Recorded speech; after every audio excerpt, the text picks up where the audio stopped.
আসসালামু আলাইকুম। জুম্মা মোবারক। সবাই কেমন আছো তোমরা? আমি আলহামদুলিল্লাহ ভালো। আজ সকালে নাস্তা রেডি করব, তাই ভাবলাম তোমাদের সাথে একটু শেয়ার করি।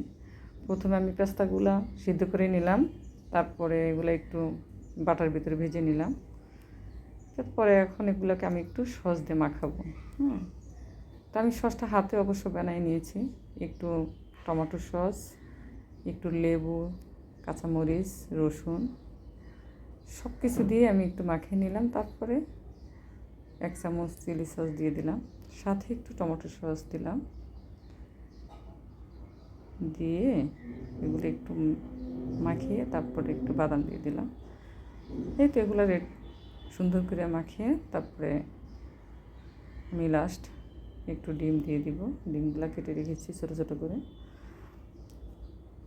এই তো এগুলো দিয়ে দিব। আসলে আমরা ইজিভাবে নাস্তা রেডি করতে পারি, অত ঝামেলা ছাড়া। তো ভালো থেকো।